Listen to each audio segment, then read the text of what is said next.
โอ้ยมากล้วยชุกเต็มเครือเห็นมันบ่ ชิมมึง มา เนาะฮะบานนี่ไปจักนี่ ชิมแล้วละ เบิ่งกล้วยสุกเฮ็ด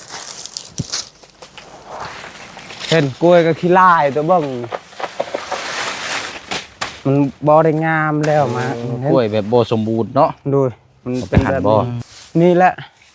ได้ นี่ก็ลักไปพุ่นเลยอีพุ่นดินเข้า อืม หลักตัวนี้ตัวนั่น โค้งก็ไปพุ่นเนาะ โดยฮอตอยู่ดินเลยเดียวโอ้โหฟิตเห็นยัง เนาะโอ้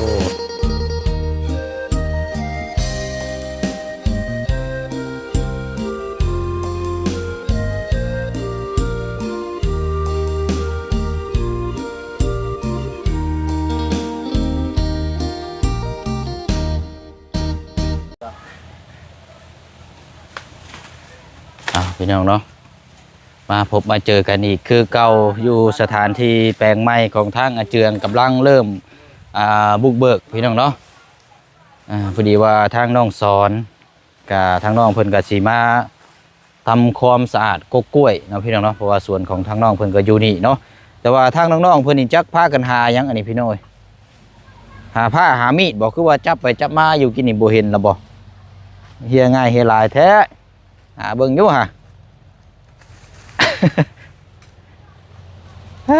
เนาะเอาคลิปนี้สิมาเบิ่งทางน้องสอนตกแต่งกล้วยเนาะพี่น้องเนาะข้างๆกับที่ดินแปลงไม้ของทางอาเจืองของทางน้องหังนี่แหละพี่น้องเนาะกราบทักทายสบายดีและสวัสดีพ่อแม่พี่น้องเบิดสุขุสุคนได้พี่น้องเด้อเนาะมาพบมาเจอกันอีกคือเก่าคือเดิมเนาะเพิ่มเติมแน่ก็สำหรับทางยอดสมทบซื้อรถจักรหรือว่าซื้อมอเตอร์ไซค์ให้ทางน้องสอนก็ยังบ่ทันได้มีมาเพิ่มเนาะพี่น้องเนาะมีแต่4 ล้านกีบกับ 1,000 บาทที่ผู้เชี่ยวได้แจ้งไปเมื่อวานนี่แหละพี่น้องเนาะเอาก็มียังเพิ่มเติมจังไรเดี๋ยวมาแจ้งพี่แจ้งน้องน้ำกันเนาะเนาะมาเบิ่งทางน้องๆเพื่อนนี่หามีดพี่น้องเอ้ยเฮ็ดวัดเฮียเฮียแค่เดียวโอ้ยเนาะโอ้โก้ยเอาดูฮะเดี๋ยวจังไปเช็คสิเข้ามาหาทางน้องเพื่อนมาเบิ่งทางน้องสอนก่อนเอาสบายดีเอาหนีไม้ก่อนหยิบไมโครโฟนก่อนเช็คเช้าบังอยู่ฮะแต่ว่าบังอยู่เช็คเช้าบังอยู่ เช็คเช้าฮัลโหลใช่ไหม ฮัลโหลเดี๋ยวมันไม่ได้ยินเสียงเนาะ บ่งามเลยนะกล้วยน้อยเดียวกันนี่กกตัวนี้ดินตัวนี้ดิน ตัดไปตัดมาวันอันเบิ่งได้เนาะ โดย พ่ออันอีลามนอนงงอยู่น่ะพอแห้งได้เฮ้ย โดยเฮาก็น้อยเดียวกันพุ่นฮอดกตัวนั้นบ่ได้ลายพอได้เชียร์เมียน อันนี้กกยังหาน้องชอนนี่ อันนี้บอลนี้เลยนี่เด่นเห่าบอลนี้เลย กกตัวนี้ตัดเอารถไปยังให้มันเป็นนี่ ตัวใด ตัวนี้ แดนเด้ แดนบ่ แดนละตัวนี้ เอาไว้เฮ็ดแดนบ่ โดยแดนมันแล้ว เลยตัดมาได้ยานผิดเทียงกัน เอาไว้เป็นแดนซะเนาะ โดยเป็นไงโอ้ยผิดดินหน่อยเดียวโอ้ยผิดเห็นยัง เนาะโอ้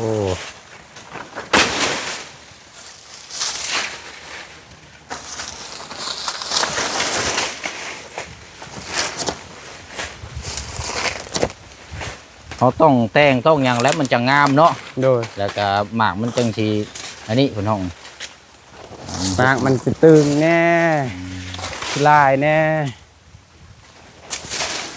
มันบ่ได้นะกลัวมันสิมดแนวสิงามแล้ว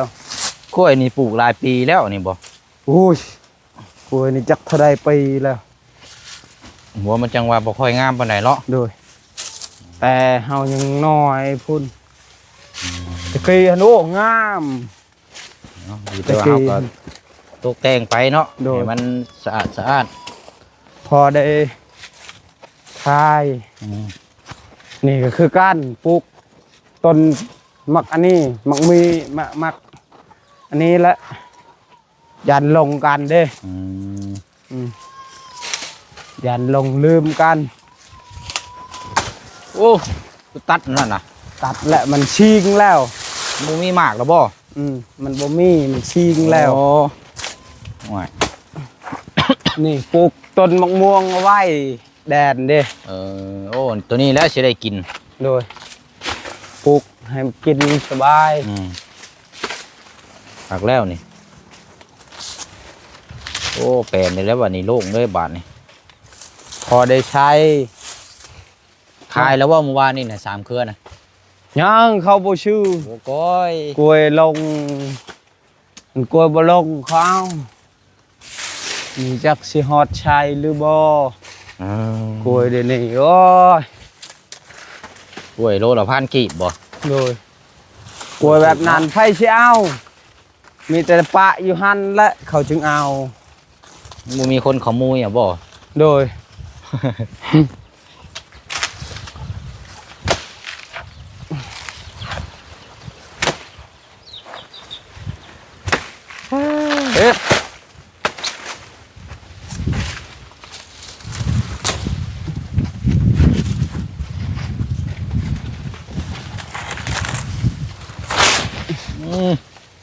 กล้วยนี่ก็หลายเดือนหลายปีแล้ว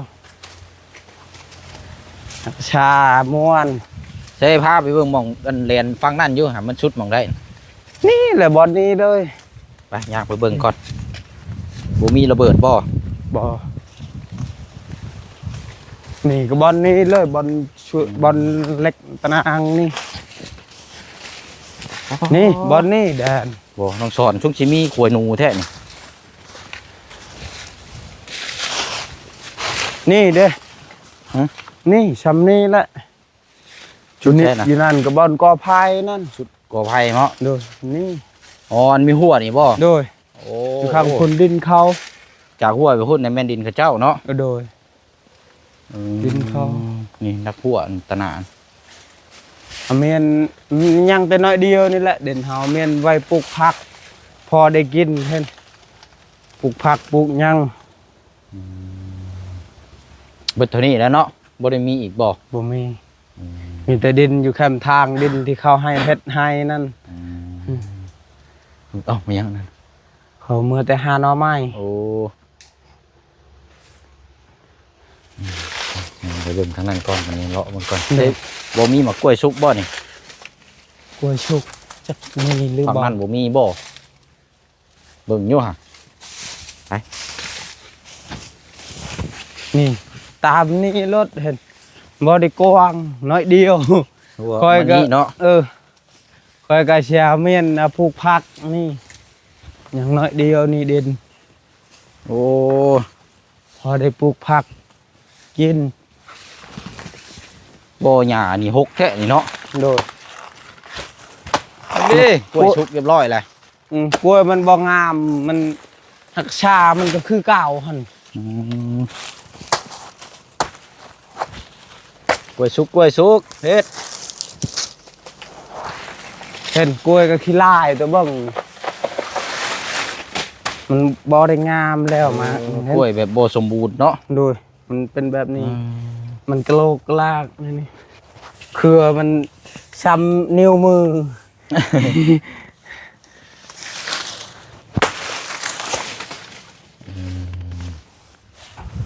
คันว่านั่นก็จังปลูกไม้ขยายไม้อีกเนาะโดยมีแต่เชียร์ปลูกผักใช้อ้อมไปพุ่นบ่บัดนี้น้องสอนนี่ก็บอลนี่เลย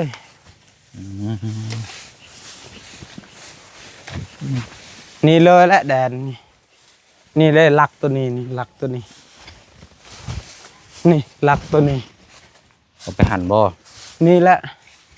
นี่ก็หลักไปพุ่นเลยอีพุ่นดินเข้าหลักตัวนี้ตัวนั่นโค้งก็ไปพุ่นเนาะโดยฮอตอยู่เชืองนั่นเลยช้ำนี้แหละหน่อยเดียวไปเช้าออกทางใดบ้านไปออกทางนี้แหละ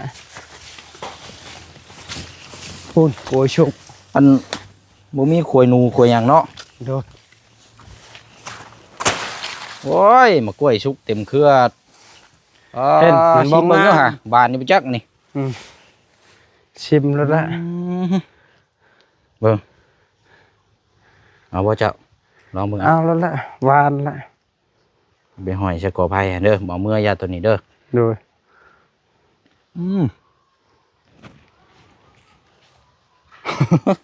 ว้าว เนาะอันนี้เนี่ยเบิ่งเอาอีกลูกนึงก่อนมันตัวแห้วๆนี่มันหวานแห้งหวานเจี๊ยบเลยเบิ่ง อุ้ยมีแต่สิตกล้วน มันชุกแห้งเลยเนาะ ๆ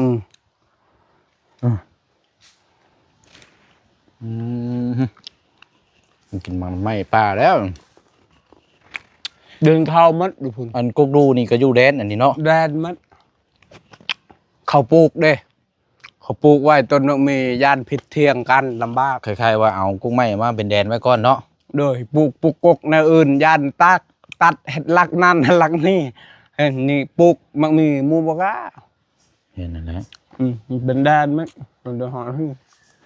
อ้อมมานี้เนาะเราคือว่านี่ขึ้นมานี้ โดย เราทะลุมองพุ่น โดย มองห้องกันทั้งอาเจือง โดย พุ่น หอดเจืองเลย อื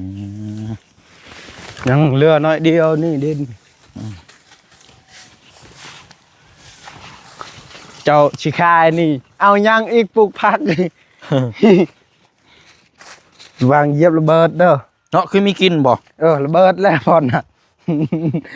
โอ้ยบ่คักปานใดแบบนี้คือมีกินมีหอยอืม โอ้ขันมีเงินชีอยากชื่อเล็กมาจับนั่นเห็น ฮะ ชื่อเล็กมาจับแล้วปลูกชวนมักเพชรชวนมักหยัง เออ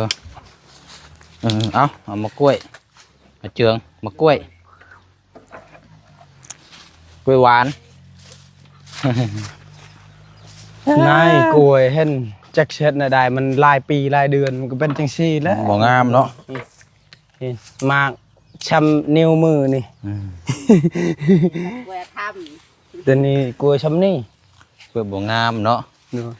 เอาหน่อไม้เนาะทางนั้นก็เนาะเออหามากินบ่เอ้ย ห้ามาเก็ตมื้อเช้าเนี่ยจะหาไปขาย มาจะขายไปหาต่อ เออ กินเป็นแรง เป็นจังไดเนาะบ้านนี้เนาะอากาศร้อนเอ้าเนาะ กัดช่วงนี้ฮ้อนแน่หนาวแน่แต่เช้าหนาว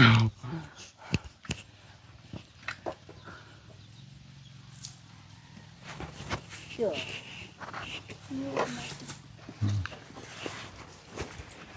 นั่นแหละพากันเมื่อกินข้าวกินน้ำก่อนก็ได้ล่ะเด้อ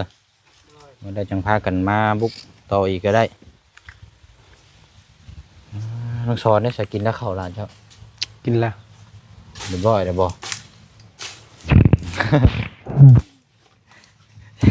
เอาให้มากล้วยนี่กินบานกักแท้นี่บ่ หวานละกินนะ เอาแม่นี่นี่ห้อยใช่นี่มัดห้อยใช่นี่เดี๋ยวนี่ทีมงานมาเห็นนี่ใส่เราได้ฮะมักแท้ๆได้นี่ของเป็นธรรมชาตินี่ ผักลักกินก็ผักลักโอ้ยผักลัก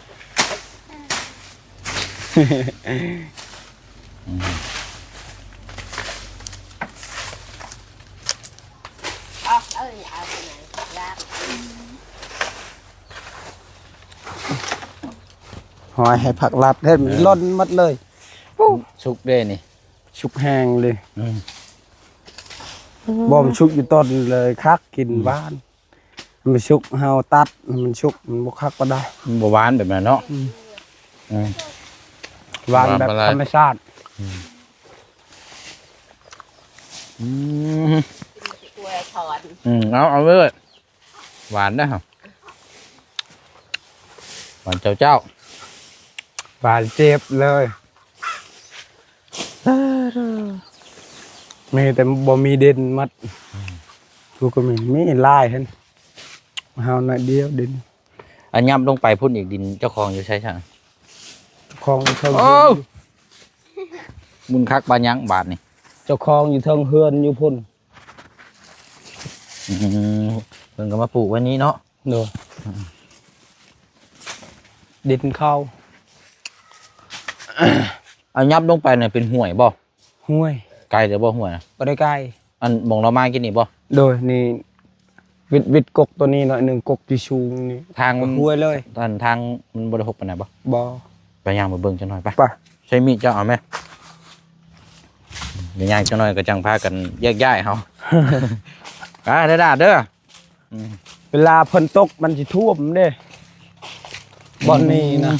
หมดเลยมันท่วมนี่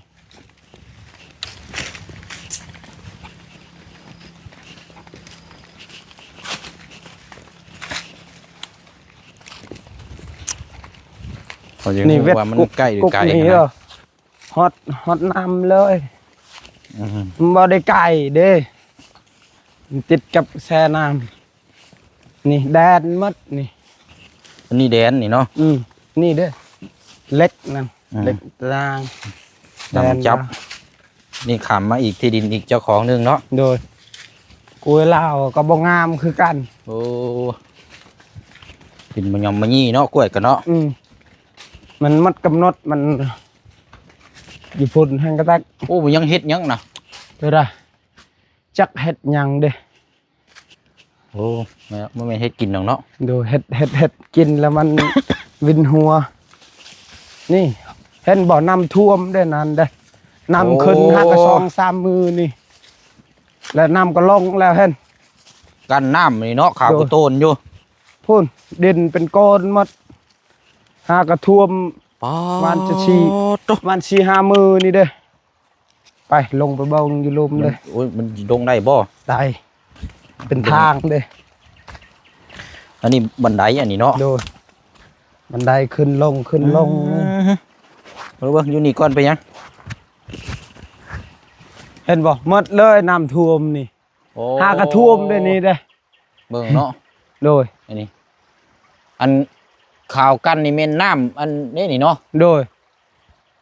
มันหาก็ขึ้นน้ำท่วมอยู่เวียดนั่นอยู่เวียดน้ำท่วมแล้ว อืม แบบเขาปล่อยเขื่อนเด้แต่มันยังบ่ได้ท่วมปานใดอยู่บ้านเฮาหาก็ครึ่งหนึงพุ่นมันมา แต่ว่าน้ำนี่ใสคักเนาะ โดย บ่มีปลาบ่น้องชอนนี่ ป้า เห็นบ่หมดเลยครึ่งหนึงเลย มันหาก็ท่วมประมาณจัก 4-5 มื้อนี่แล้วมันเช้าลง แต่ว่าห้วยแบบนี้นี่น้ำนี่ยามแดงก็บ่ค่อยอยู่ได้แบบนี้เนาะ โดย เฮาต้องเฮ็ดกั้นเอาเนาะกั้นเฮ็ด โดย ฝายเอา โดย มันบ่ได้อยู่ยามแรงมันแห้งแต่ยามนี้ชื่อ กั้นพายเอาแล้วก็คันว่าย่างลงมาแต่สวนนี่ก็บ่ไกลปานใดซะเนาะ โดย บ่ไกลปานใดจากประมาณบ่พอกิโลครับจากอันที่ดินของทางอาเจืองลงมานี่ โดย แต่ว่าบ่ไกลปานใดโอ้ คันเวลาน้ำท่วมก็หมดละกับเฮือนตัวนั้นเฮือนที่โตเฮาไปนั่นจนเห็นแต่หลังคา น้ำมันขึ้น เฮือน แรง ดี บ่ เฮือนดีเฮาชื่ออายชื่อเด่นนะ อืม เห็นแต่หลังคาได้เฮือนตัวนั้น โอ้ หมดเลย มันก็สิขึ้นปานนั้นบ่เนาะ ไอ้เล่อัน แต่ นี้ ว่าหากมันนานๆทีดอกเนาะน้ำท่วมเนาะ โดย2-3 ปีเทื่อนึงเด้ อือๆอ๋อผมไม่ดอนนี่เนาะ โดย ตัดออกมาเฮ็ดพื้นจุใช่เป็นหยัง โดยมันหากระตายคือกัน เออ ตะกี้บ่ได้ตาย เอาเนาะมาเบิ่งทางน้ำห้วย เขาบาบุญว่าโอ้ย เจ้าขี้ตัวเขาบอกว่าบ้านเจ้าน้ำท่วมโอ้ยเขาว่าขี้ตัวเจ้าเห็นยังเขาว่า บัดมันเห็นแท้เห็นกับตาเองมันเชื่อแล้วบ้านนี้ นี่น้ำมันฮอดมาพี่เลยเด้ตอนนั้นเด้ ยึงฮอดพี่เลยบ่ โดยนี่มันมาฮอดอยู่เจืองเฮ็ดนั่นแล้วนี่มันจริงเชื่อโอ้ยเล่เนาะก็คิดว่าเจ้าตัวคอยเห็นบ่คอยขี้ตัวเจ้าเห็นยังเขาว่าไปเว้าแท้นี่อยู่ชวนนี่หมดน้ำหมดเฮือนนั่นนี่เฮือนตัวห้องเวทนั่นเห็นแต่หลังคาเลยห้องเวทนั่นหมดน้ำท่วมหมดเฮือนตัวนั้นหมดน้ำท่วม เนาะเอาซะแล้วพี่น้องเอ้ยก็ อัปเดตข่าวๆน้ำกันเนาะทางน้องสอนกับมาตกแต่งกกล้วยน้ำความสะอาดแต่ที่แน่ๆคือว่ามีกลิ่นระเบิดบาดนี่ โดย โอ้ยเซ็งเถอะเด้เนาะไปถอยทับก่อนเฮา ไป โอ้ยมาตายตอนจบแล้วนี่ โดย ไปใช่เนาะ สวัสดี มีแต่ว่า สวัสดี อันนี้เดี๋ยวมีอย่างเพิ่มเติมจังใดเดี๋ยวให้มาแจ้งเพิ่มอีกเด้อ โดย มีข่าวดีเขาอย่างเดี๋ยวมาแจ้งบอกทั้งน้องเพิ่นน้ำกันอีกทีหนึงเนาะมื้อนี้ก็ยังพี่น้องเนาะ โดย มีแต่ว่ามาเฮาเบิ่งทั้งน้องเพิ่นมาตกแต่งกล้วยกงหยังเนาะอาชีพถนัดอยู่แล้วทางนี้ก็ โดย ไปมีอย่างเพิ่มเติมจังใดจังว่าจังคุยน้ำกันเนาะเดี๋ยวจึงเข้ามาเยี่ยมยามถามข่าวไม่ต่างคนต่างแยกก่อนบัดนี้เนาะ โดยสบายดีเด้อเจ้า เนาะโดยไปโอเคบัดนี้พี่น้องเนาะย้ายก่อนทั้งพ่อน้องเปียวก็สิไปเอาหากินข้าวกินน้ำก่อนยังบ่ทันได้กินข้าวอยู่พี่น้องเนาะเอากะทางน้องสอนเนาะพาเลาะเบิ่งที่ดินที่ทางน้ำกันอีกทีนึงแล้วก็ลงไปห้วยนี่เนาะก็บ่ได้ไกลปานใดพี่น้องจากที่ดินของทางเจียงลงไปนี่เนาะก็ถือว่าบ่ไกลปานใดเนาะ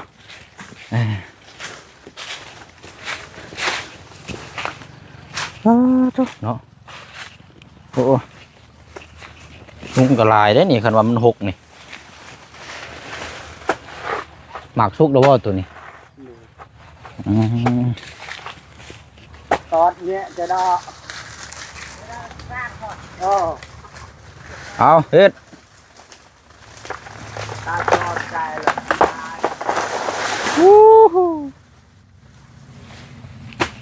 ตาจอดนั่นใจ แต่เครือแต่หมากเนาะไปเอาเมื่อบัดนี้เนาะไปแล้วเดี๋ยวทางเจียงก็เดี๋ยวจังหน่อยสิเข้ามาเบิ่งน้ำทางน้องๆเพิ่นอีกพี่น้องเนาะเดินทางก่อนบัดนี้กินข้าวกินน้ำเดี๋ยวจังว่าจังคุยน้ำกันเนาะมีหยังเพิ่มเติมจังใดกันไปเอาละพี่น้องเดี๋ยวพบเจอกันในคลิปหน้าคลิปนี้พอน้องเปียวลาพี่ละน้องไปก่อนเด้อพี่น้องเด้อเนาะขอมกขอบใจขอบุญขอบคุณพี่น้องเฮาเบิดสุขุสุคนเนาะพี่น้องเนาะอยู่ดีมีแห่งร่ำรวยวิงานการสั่งธุรกิจต่างๆขอให้ราบรื่นโชคมานเนาะคิดสิ่งใดก็ขอให้สมหวังทุกสิ่งทุกประการเด้อพี่น้องเด้อเนาะบ๊ายบายเด้อพี่น้องเด้อสบายดี